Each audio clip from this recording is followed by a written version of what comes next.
Hej, jeg hedder Frederik. Jeg vil gerne fortælle om min første gang. Og nej, det var ikke første gang, jeg havde sex. Det var første gang, jeg var skæv. Det var en oplevelse, jeg havde sammen med 2 kammerater. Det var omkring konfirmationsalderen, og min ene ven, han havde fået eller taget en joint hjem fra sin storebror. Jeg ved ikke lige hvordan. Men vi 3 gutter, vi blev i hvert fald enige om, at den joint skulle vi prøve at ryge. Jeg husker, at jeg fik 2 eller 3 sug, og jeg blev meget skæv. Men noget, der var langt større og langt mere alvorligt, det var jo, at den oplevelse, jeg stod og havde lige der, den rent faktisk definerede de næste 25 år af mit liv. Det gav mig man kan kalde det en snydekode, en knap, jeg kunne trykke på, så jeg kunne undgå mine følelser.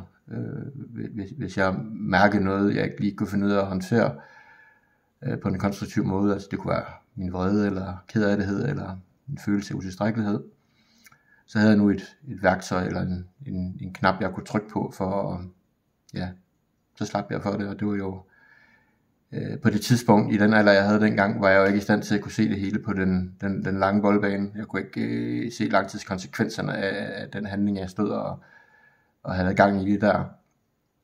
Fordi altså, der er jo de problemer med de stoffer, at din krop, du bliver fysisk mere og mere tolerant over for det, du indtager. Det vil sige, der skal mere og mere til.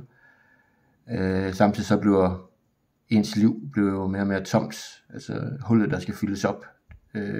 Fordi stofferne erstatter jo en tomhed. Og det hul bliver større og større, så det er jo en negativ nedadgående spiral på mange måder. Og det er der jo ingen, der kan holde til. Alle bliver slidt op af stoffer på et eller andet tidspunkt. Dem der siger, man ikke gør, de lyver i forsvar. I starten var det jo det var for at få det godt, jeg tog mine stoffer. I slut var det jo nok nærmest for at slippe for at have det dårligt. Og jeg ved faktisk virkelig ikke, hvad der er værst. Altså det indlysende ved at leve et liv som narkoman er jo, altså det er jo en kriminel løbebane. Det er jo, jeg tænker kun frem til den næste fix, jeg var parat til at tage røven på hvem som helst. Min bedste ven, min familie. Jeg vidste aldrig, hvem jeg mødte nede omkring det næste hjørne. Skulle jeg nu have tæsk? Er det en, jeg lige har taget røven på? Er det en, der er efter mig? Du render rundt med en konstant dårlig samvittighed. Altid. Så min rygsæk blev fyldt op med alle de forkerte ting. Og samtidig så snød jeg mig selv for mine følelser. Og det tror jeg nok egentlig, det er det, der er det værste. Det var i den alder, hvor jeg startede med stofferne, hvor alle mine jævnaldrende, de lærte jo omkring deres følelser, de lærte omkring, hvordan de skulle håndtere dem på en eller anden måde. De fik en masse erfaringer udefra. De erfaringer, dem snød jeg mig selv for. Og det skulle gevaldigt vide mig selv i røven, den dag jeg så skulle prøve at blive clean. Fordi, altså stofferne, det var jo, altså samtidig med, så var det jo min værste fjende, men det var jo også min bedste ven. De hjalp mig også. Der var jeg ikke kunne finde ud af ting, der hjalp stofferne mig. Men det er jo så en anden negativ ting ved stofferne. De hjælper jo kun så længe de er der.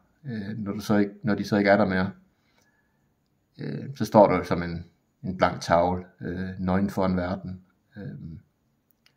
Så det blev clean. Jo, selvfølgelig, stofferne, og skal smide dem og undvære dem, er svært, meget svært. Men det er jo mere alt det efterfølgende, at du skal lære at leve dit liv uden. Du skal lære, hvordan håndtere dine følelser. Og det gør man jo ved at konfrontere den, ved at tage imod den, ved at mærke efter.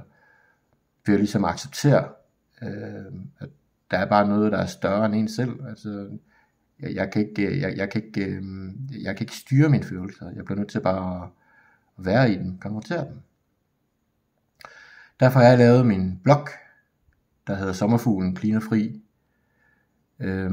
Fordi jeg har en rygsæk, der er fyldt med minder, erfaringer, historier om et liv, som jeg har tænkt mig at fortælle om på en ærlig måde.